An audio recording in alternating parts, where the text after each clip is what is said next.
Hello, and welcome to ACR Journals on Air podcast. I am your host, Vicky Shamagam. It is fair to say that nothing has impacted the whole world quite like COVID-19.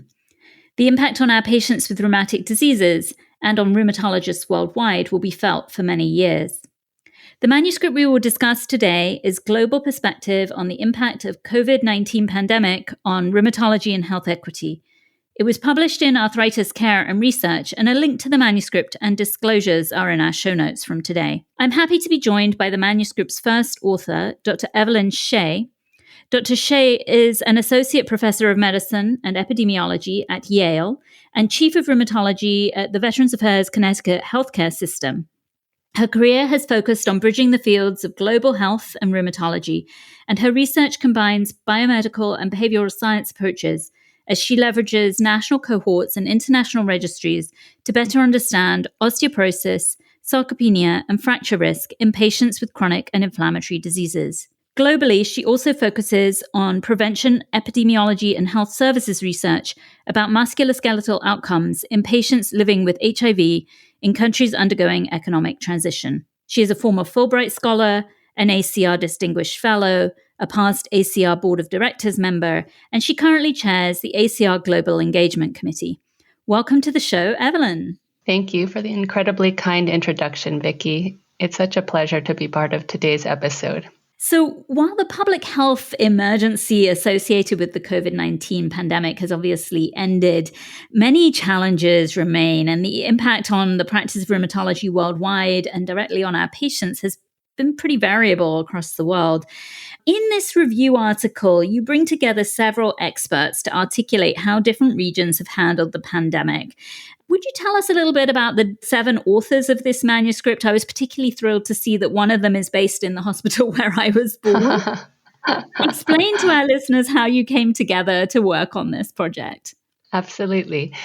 So the editors at ACNR had reached out to Janus Yazdani and I last year regarding this themed issue entitled COVID-19 and Rheumatology, Emerging Insights and Impacts. And in particular, they were interested in a narrative review that would provide a global perspective on the impacts of COVID-19 on rheumatology patients and practices, particularly in more recent phases and with attention to low and middle income countries. Janus is chief of the Division of Rheumatology at Zuckerberg San Francisco General Hospital.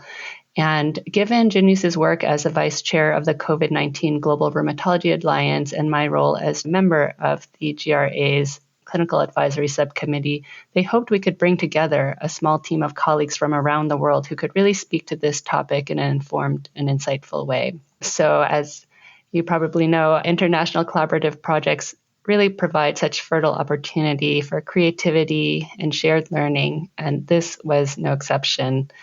Each of the collaborating authors was deeply involved in not only their National Rheumatology Society's response to the COVID-19 pandemic, but also at the regional and international levels. So if you don't mind, I'm going to mention each of them in order as they appear in the article. So Dr. Zifa Day is a consultant and physician and rheumatologist at the Department of Medicine and Therapeutics of the Korle-Bu Teaching Hospital and lecturer at the University of Ghana School of Medicine and Dentistry. She is a current president of AFLAR and was involved with AFLAR's recommendations for the management of rheumatic disease during the COVID-19 pandemic. Dr. Rebecca Granger is professor of medicine at the University of Otago, Wellington, New Zealand, and rheumatologist at the Te Watu Ora Capital Coast and Hutt Valley.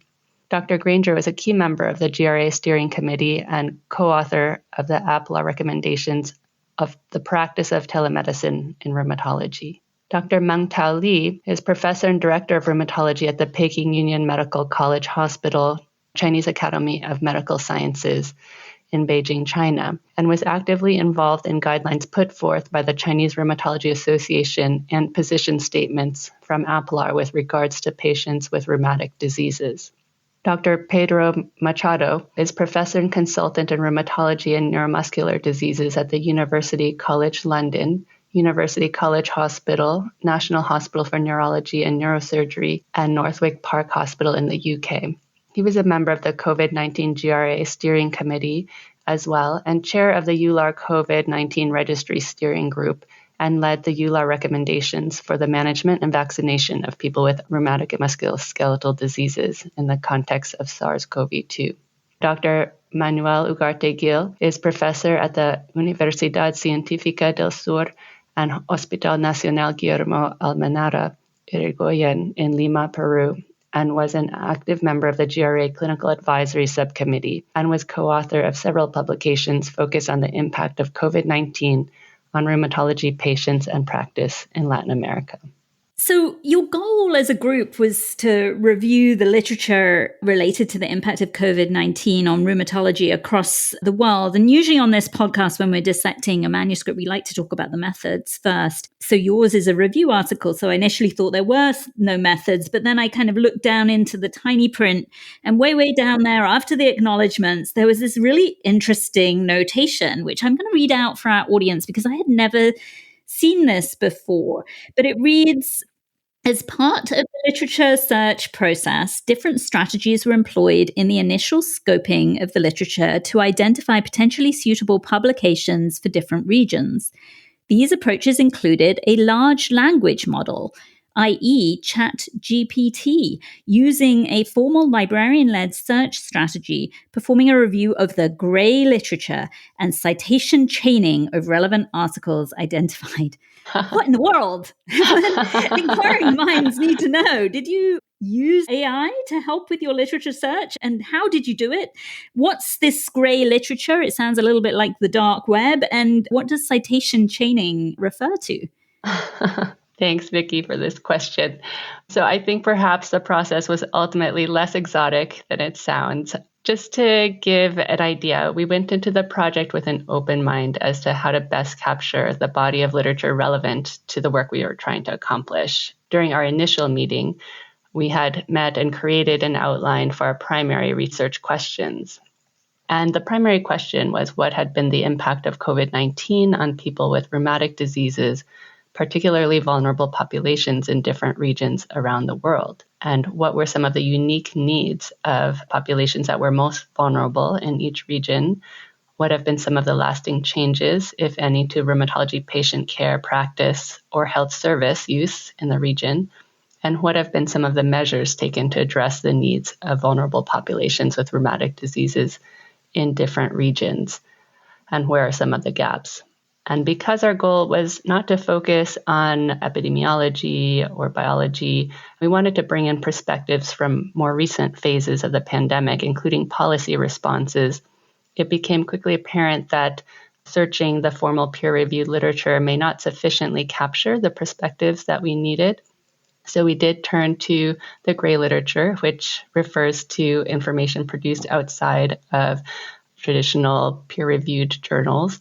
And these might include policy reports or recommendations, working papers, white papers, government documents, to name some examples. This would give us an opportunity to really understand what was happening on the ground, but might not filter up to peer-reviewed articles. So citation chaining is a process which is typically employed in systematic reviews, in which you review the bibliography of key references cited in your work and then use those bibliography lists to further identify key authors, publications, or journals that you find relevant to your study and would enhance your understanding of all the dimensions of a given topic. So we use those techniques. And at that first meeting, we also acknowledged that there was a new frontier of large language models that is now part of our toolbox. And we decided that such tools could be used in a limited fashion, for example, to enhance literature searches that each of the co-authors was performing independently. The ones that came up within the group included ChatGPT and elicit.org. Ultimately, I will say, however, it was only really applied in one region at the end, as there was still quite a learning curve for each of us, I think, associated with how to use it more effectively. And we found ourselves performing very detailed secondary reviews to check all the references. So I think we're still figuring out as a community how to most efficiently utilize AI. Maybe I should be learning from what our teenage children are learning in school these days. They probably understand it better than us. We wanted to start with a broad approach that would incorporate all these different tools. And most regions started with a standard database search layered with the Gray literature review and citation chaining. One region started with a more traditional librarian-initiated literature search and then narrowed it down quickly to the key papers. So I think we all learned a lot in the process. Yeah, no, I mean, it's the way of the future. And I was super fascinated to see it. And I'm so thankful to you for describing how you got this searching done. So I'm also super interested to know what you found. And in the manuscript, you kind of categorize things regionally. So if it's okay with you, I'm going to stick with that format as we walk through the paper together. So starting, I think, with Africa, I remember at the beginning of the pandemic, there were some pretty bleak public health predictions for the region. But this manuscript kind of outlines that the impacts turned out for patients with rheumatology diseases to be even greater than just the infection itself. So tell us about the impact on rheumatology patients in Africa. Yes, absolutely. And as you mentioned, Dr. Day pointed out that initially the forecasts were really pretty bleak for Africa because of the limited pandemic preparedness that was perceived and fragmented healthcare systems. But as you said, some of the biggest impacts were less about how fast and how wide the pandemic spread, but really about how the individual patient care and provider care levels it impacted. Access and mental health came up as a really important issue in the literature, not just for patients because of stress or concerns about decreased access or drug shortages, which was certainly a problem, but also for healthcare providers as they had to pivot to telemedicine in a setting where there really had not been established platforms for telemedicine. And this was not just a practical struggle, but certainly a very concrete financial obstacle as well. So many of the interactions had to occur by telephone, WhatsApp, or email, and only a very small minority, I believe the study she quoted, it was less than 10%, were video calls. And as a result, this really affected reimbursement rates and the ability for hospitals to operate at their usual capacity, creating difficulties for providers and healthcare institutions. Yeah, I'm assuming these disruptions in care and impact on medication access also impacted control of rheumatic diseases and quality of life for rheumatology patients in Africa. Absolutely. Absolutely. What can you tell us about vaccine deployment and access in the African continent? Vaccine access was a tremendous challenge across the African continent. And I think that was certainly the most pressing, major, obvious challenge. But one of the things that was highlighted in this section was that even after that first important barrier in settings where vaccines were available, there was a high level of hesitancy towards vaccination. So it really involved governments prioritizing patients with rheumatic diseases for vaccination or improving promotion of it to increase that vaccination acceptance rate. And this is a theme that comes up, of course, across multiple sections as well, which is the first barrier is access to the vaccines themselves, but really the very hard work of making vaccines acceptable to patients or desirable to patients is a whole additional challenge that many regions struggled with. Yes, absolutely. And you do, however, mention in your manuscript that there were some positives to come out from this kind of mobilization of the community of rheumatologists in Africa. Can you tell us about those? Absolutely. I think one of the wonderful outcomes of the coming together of the rheumatology community across Africa was the formation of a special task force that developed the recommendations for the management of rheumatic diseases during the pandemic. And there's a wonderful article that is highlighted in this section, which describes how it wasn't just that telemedicine made access and patient care more possible, but it also created a platform for rheumatologists to communicate with each other, for education efforts to continue and even expand.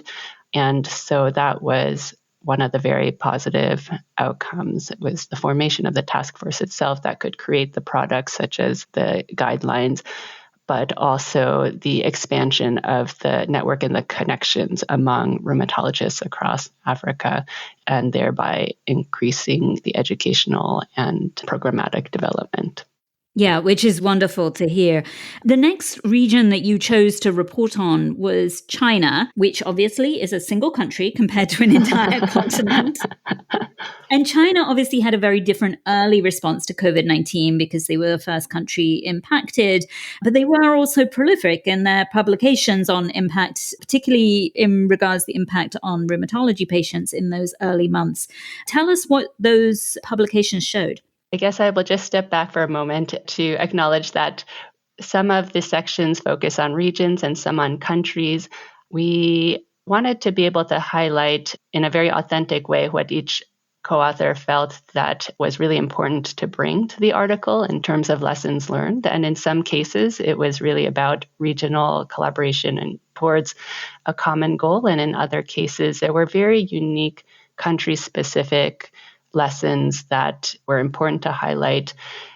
And those could be lessons that were successes or lessons that were challenges. So we did give each region and each co-author the liberty to decide what really was the message that was the important one to come across. And I think the other factor was the amount of literature published. And in some cases, there was much more, in some cases less, and it made sense to focus on a region or country level. So yes, in China, certainly the COVID pandemic had a very explosive onset, and so much of the literature initially focused on the region of Wuhan, where patients were very rapidly and very severely affected, and that was compounded by the lack of preparation and resources to address a brand new pandemic. Also, lack of information on the virus itself and the disease that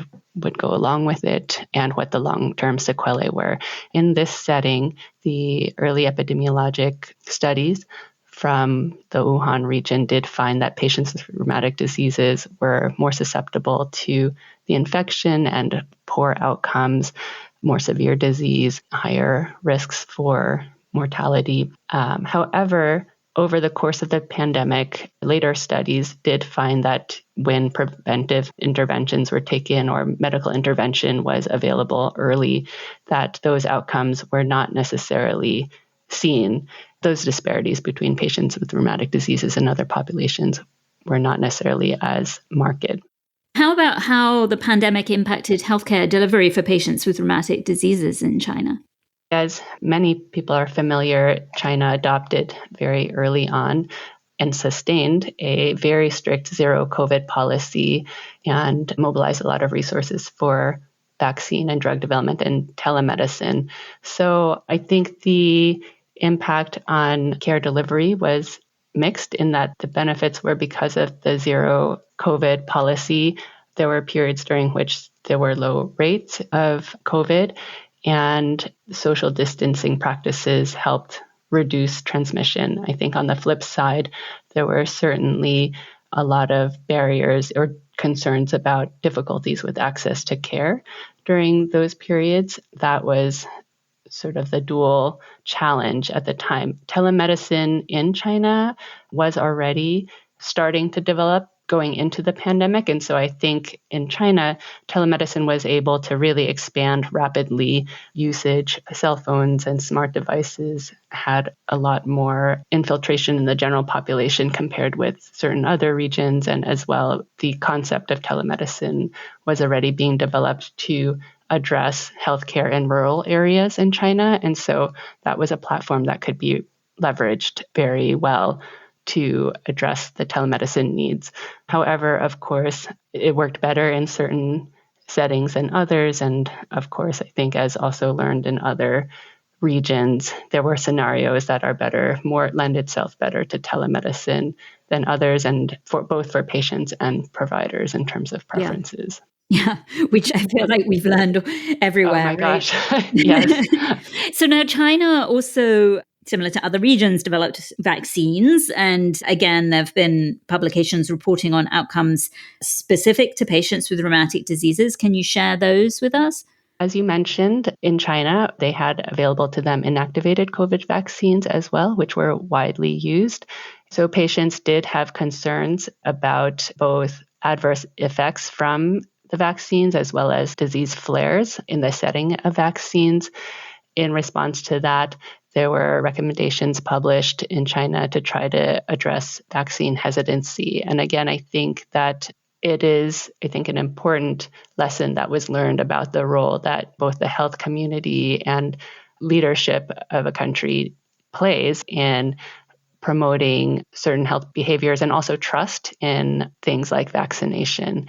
I think one of the other aspects of this too is because social media, not just the government and professional societies, but I think in China, there is a lot of social media platforms which are used to disseminate information, and understanding how those can be best used in a setting like this to promote the right information is also a really big lesson that was taken away in terms of how rheumatologists can collaborate with these other sectors that play a really important role in communicating health information to patients.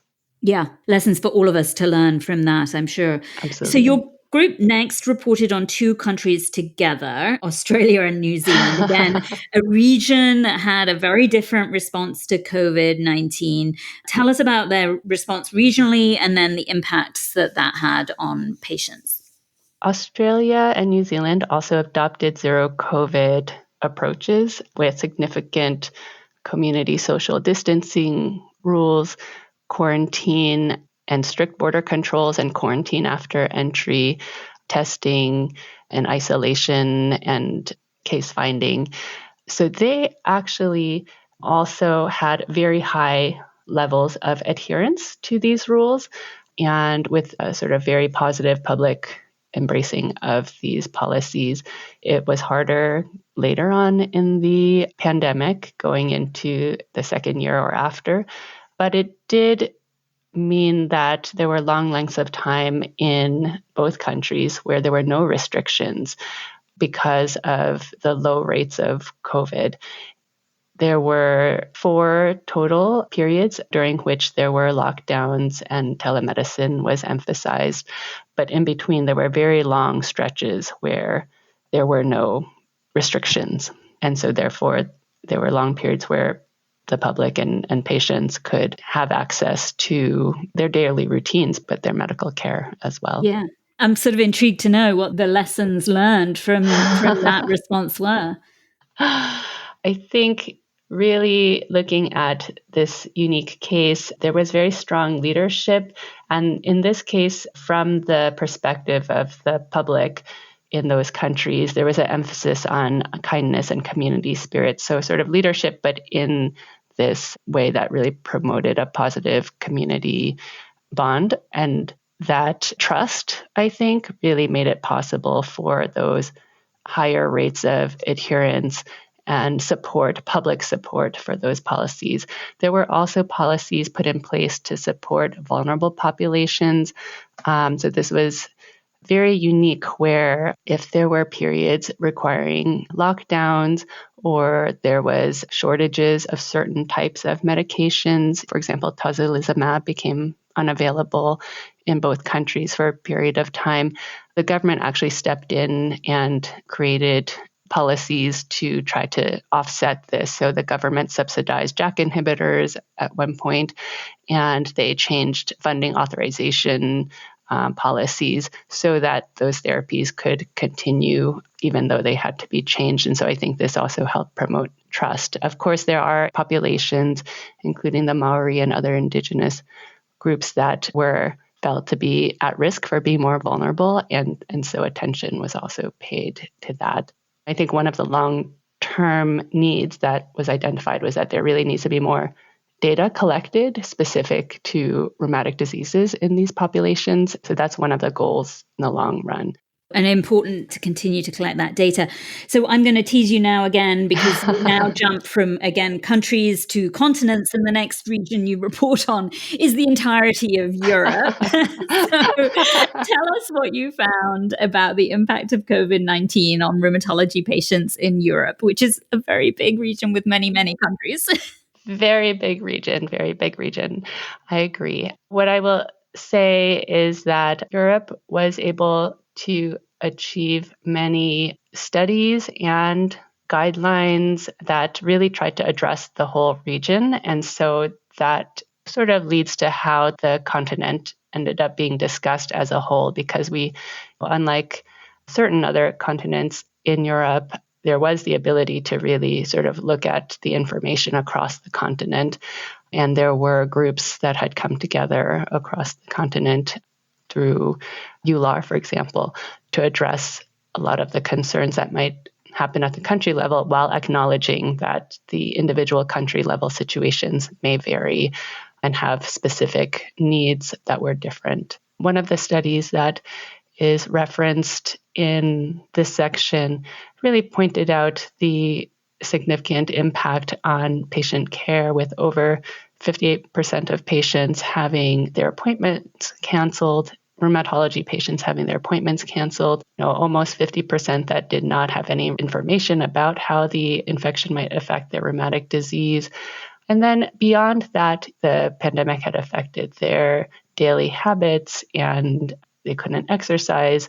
There was an increase in smoking and alcohol consumption, increase in depression and anxiety. So just overall, both in terms of physical access, but also what individuals were able to do on a daily basis, were tremendously impacted, leading, again, as was brought up earlier in other regions, significant mental health consequences. Mm-hmm. And it looks like you had some impact on training and impact on the healthcare providers in Europe. Can you tell us about that data? Yes, absolutely. So this was a unique area that this section focused on and really highlighted the potential negative impacts of the pandemic on training opportunities, whether it was physically the ability to be in inpatient or outpatient training environments, or from the perspective of specific teaching opportunities such as didactics and procedures training. In addition to the clinical training, it actually also came to light that there was an important impact on research training as well. So with early career researchers in rheumatology having disruptions in their ability to continue pre-pandemic research. Yeah, I'm sure that wasn't just Europe, actually. I think I sort of heard about similar things elsewhere in the world. Absolutely. So what were the kind of takeaways and lessons learned from the European region? The lessons learned in this case, in addition to the points we brought up, was really that we've emerged from the most intensive period of the early pandemic. But as we continue into later phases, there's still really so much we don't know. There's a lot we don't know about long-term sequelae of COVID-19. There is a lot that we still need to do to encourage and recruit patients to participate in research studies so that we can understand that, and what is the implications of each additional booster of vaccination for patients with rheumatic diseases. That still remains to be fully understood in terms of individual variation and immunogenicity. I think in addition to the patient care and training aspects that were brought up earlier, I think there's still a lot that needs to continue to be studied so that we can understand how to anticipate or how to keep up with the pandemic in terms of patient care and practice as we go forward. Yeah, super important. So we'll move to the next stop on your Around the World tour, which is Latin America, again, a region rather than a single country. And you talk about this sort of data from the region showing some of the higher death rates for COVID compared to the rest of the world. What can you tell us about this region and how it handled COVID for the rheumatology patients? So in Latin America, I think it was very compelling in this region to really understand how much certain segments of the population were disproportionately affected. And this certainly happened across the world. But one of the unique features in Latin America is that 50% of all work carried out in this region tends to be informal. And so it means that patients don't have security when they are not able to work day to day and may not have insurance in the same way someone who is engaged in formal work. It meant that it was very difficult, despite attempts for lockdowns, it was very difficult to sustain in a population where the inability to work directly correlated in a very stark way to livelihood and thereby risk for COVID infection and poor outcomes from COVID. Yeah. Were there any kind of lessons learned from the region? Yes, certainly. I think similarly to what was discussed for AFLAR and EULAR, the region did come together through PANLAR to create guidelines and to focus on research studies. They did surveys to understand how it was affecting practitioners in addition to patients. So I think that in terms of the lessons, the collaborative work was really highlighted as a strength in order to reduce the disparities that were mentioned earlier. And I think that key understanding of where the risks come into play for the vulnerable populations and how to be able to leverage telehealth, I think, was successful in some settings, but still quite a challenge because not all patients had the ability to access it. So again, it was one of the regions where telephone calls were probably really the predominant mechanism for that. So using these collaborative networks between professionals and governments and the societies to be able to address the disparities that arose from the specific social situations were incredibly important. And you finish your world tour with this very large country, the United States. Tell us what you found from the literature in regards to the impact of COVID-19 on rheumatology patients in the US. There really was a wide range of impacts from disruptions in care and medication access to mental health impacts and sometimes clinical outcomes, such as more severe sequelae from infection. What I think was certainly true in the US across all populations, but also seen for patients with rheumatic diseases, was that individuals from lower socioeconomic settings were disproportionately affected and suffered worse outcomes. Yeah, and again, I guess the US dealt somewhat regionally in terms of lockdowns and whatnot, in terms of kind of how different states dealt with the restrictions was slightly different. So there have also been several publications evaluating the impact on providers and practices in the US. Tell us what those showed. Sure, absolutely. So in the US, rheumatology care became much more complicated. There were competing demands on practitioner time. And so there were diversions of staff to take care of non-rheumatology patients, social distancing, obstacles to risk communication, and transitioning to virtual care, which worked better in certain settings than others. There were studies, for example, coming out of the VA where telemedicine had been in development and utilized in many regions to provide more care to patients in rural areas already. And so that was a setting where the telemedicine could be ramped up fairly quickly and comprehensively. But what was found that although the healthcare system was able to, patients may or may not be able to meet that, and it may not always provide the best therapeutic care because of the types of clinical scenarios. So, for example, in terms of use of telemedicine, older patients, for example, were a group that had more difficulty accessing virtual visits. And then in terms of an example of types of encounters, physicians certainly found that managing new consultations or making decisions about changing and escalating therapy, those were more difficult in the setting of telemedicine. So it was a helpful intervention in certain settings, but certainly not all. And understanding how it could be best used was something that required more coordination and sort of research and knowledge and then put into practice. I think is so true and so important as we think about kind of using telemedicine over the future of medicine. So at the end of this article, you kind of review some of the global lessons learned from the impact of COVID-19 on the care of rheumatology patients and rheumatology practices.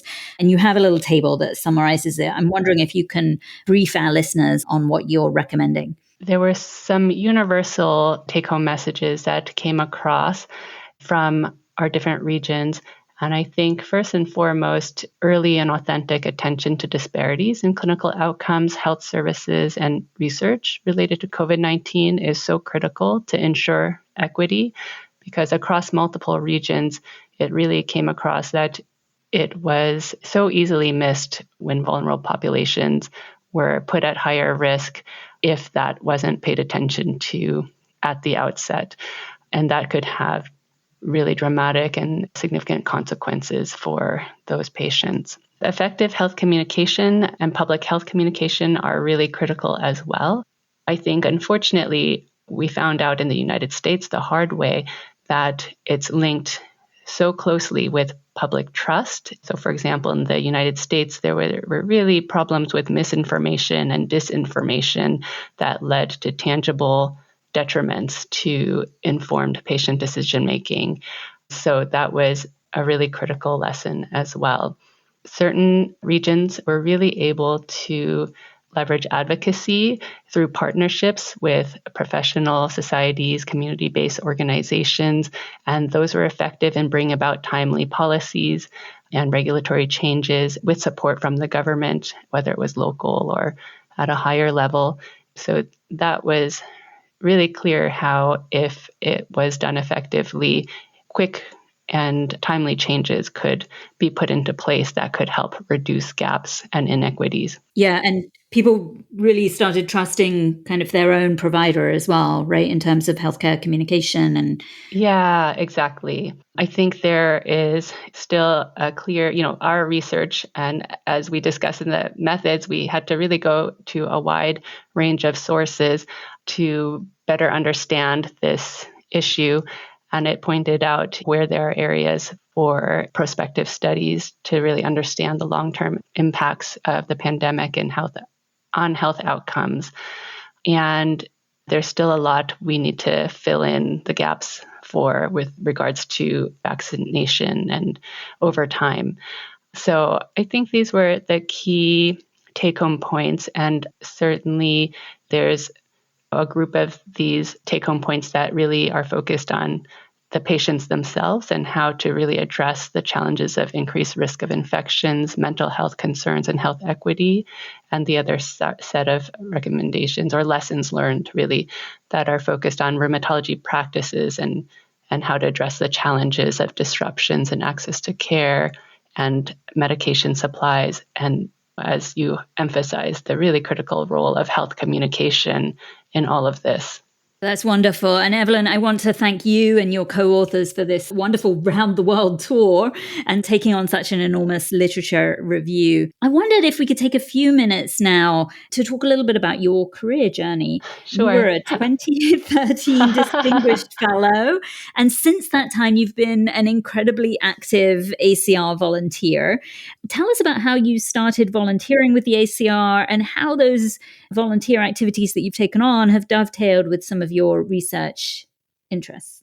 I joined the ACR as a volunteer back when I was a fellow, probably a first year going into second year. I joined the Fellows in Training subcommittee, which was really fun. It was a great way as an early fellow to meet other fellows from around the country, to learn about all the different committees of the ACR and all the different programs of the ACR, to attend some of the educational meetings such as SOTA and of course the annual meeting.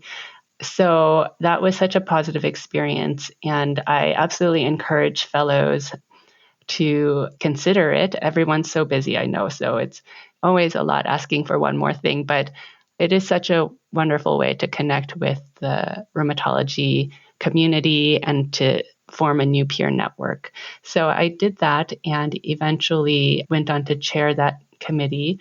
through the role in the subcommittee, all the fellows took time rotating as liaisons to different standing committees. And so I think early on, I was able to really appreciate through those liaison roles how much the ACR does in all these different dimensions of the rheumatology world, whether it's through Cork supporting the practice of rheumatology in the community, through the Committee of Training on Workforce supporting development of rheumatology curricula and training programs and building the future workforce of the rheumatology committee, not just in terms of physicians, but also nurse practitioners and others, allied professionals as well.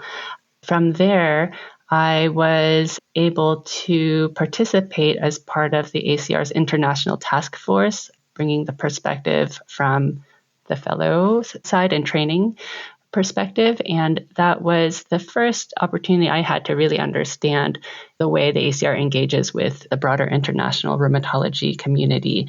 And it was a great opportunity to also meet colleagues from different regions who are also leaders in the field of rheumatology in their respective regions as well. Eventually, over time, I've had the chance to serve on different committees and learn about how each of them functions and contributes uniquely, including the Government Affairs Committee and the Committee on Research.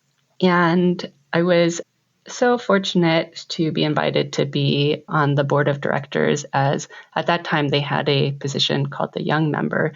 But really, I think now that position doesn't exist because really the goal is for the ACR to be really embracing its membership across all stages of training. And it's really not meant to be one young member. It's really meant to be young members and senior members and everyone in between. So share with our listeners a bit about that nomination process, and then what was it like to be on the board of directors? I couldn't tell you the selection side, what was under consideration. I think for myself, I was very inspired by the work of the International Task Force and just the work in general, the different groups I had been a part of, whether it was a Committee on Research, myself having a large part of my time spent in research, that definitely spoke to me. But also just learning so much from my time on the Government Affairs Committee too, and understanding how critical the role of advocacy is in making sure the needs of our patients and providers are heard. So I think it was a combination of all of those experiences that really inspired me to volunteer for the position. I had a wonderful 3 years on the board. Again, very similar to my experience with the Fellows and Training Subcommittee. I think such a big part of the joy of volunteering with the ACR is the people you work with and the new peers that you meet, and sometimes those become mentors as well. I think at each stage, just seeing how thoughtfully everyone works together to try to tackle new challenges that arise for the college have been motivating to continue volunteering, because you really see how people work together towards a common goal. A common goal really is to build a healthy college so that it can be robust and provide opportunities, support, hear the needs of the community more broadly, and recognize when there are gaps and try to address those gaps. As a member of the board, of course, you hear and you make decisions regarding issues that are of importance to both the continued activity of the ACR, but also new challenges that arise. But also you have, again, the chance to serve as a liaison on specific standing committees. I feel like I continue to learn so much about the college during that period because I was on new committees like ethics or the health registries that I hadn't been on before. And again, each time just really being inspired and amazed by the colleagues that I met and all the fantastic work that's being done across the college in all of these different domains. Wonderful to hear. And I would share your views that opportunities to volunteer at the ACR come up pretty frequently, and people should always jump at the chance. Absolutely. In 2018, you were also selected as a Fulbright Scholar, and that is an amazing opportunity. I had mistakenly thought that this was something you could only do right after college, but that's not the case. Tell us about the Fulbright program. You obviously applied and were accepted once you were already in practice and actually pretty senior in your career. What did you do? Where did you go? Tell us about that experience. So yes, the Fulbright program is a program of the Department of State. It's an exchange program, actually. So U.S. scholars, students, and faculty level can go abroad and propose a program of research or teaching or working on a project in a foreign country. There are, I don't actually know how many countries, but there's a very large number of countries that could be potential host sites. You have to identify a partner or an institution that you will work with and have a specific proposal in terms of what you will carry out when you're there. There are different lengths of time. So there are shorter Fulbrights that are several months long. And then the one I applied for was about a year long. The goal is really focused on cultural exchange and educational exchange.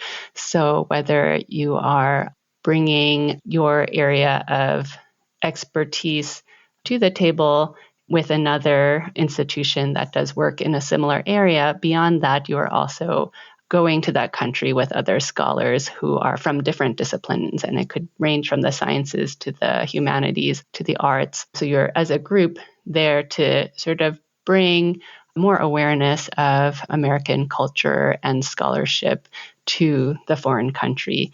It's really fantastic because you meet people both from around the US, but also, of course, when you're in the foreign country, you all have the opportunity to meet scholars from the host country as well. And really, the goal is to enhance international understanding through person-to-person exchanges.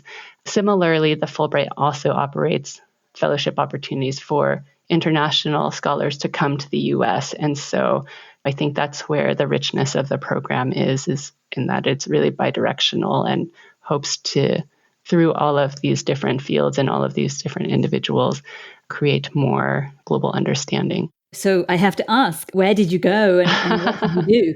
So I was based in China for several years now. I've had research collaborations in Beijing focused on osteoporosis research. So I applied for a Fulbright scholarship. It's called the U.S.-China Fulbright Scholarship, and spent a year in Beijing. My family came along with me. We actually spent 2 years because I had an NIH grant that supported another part of it as well, and worked on a project related to osteoporosis and trying to understand access to osteoporosis-related resources in different regions of the country. So I was based in Beijing, but the project kind of looked at availability and accessibility to DEXA and other specialists and other resources around the country. So it sounds like an incredible opportunity. I definitely want to thank you for sharing your experience with us and telling us about your work on rheumatology around the world. You've clearly figured out how to marry your passion for rheumatology with your love for adventure and advocacy. I've really enjoyed this conversation so very much. Thank you so much. It's been so fun to be on this show today and very fun to share the work, but also some of these personal stories. So this episode's thank you goes also to rheumatologists around the world. These last few years have been very challenging, but as I reflect on the work that different rheumatology organizations are doing worldwide to support and care for our patients and improve access to care, it is inspiring. Thank you all for listening to this podcast. ACR Journals on Air is a production of the American College of Rheumatology. Please follow @ACRheum on social media.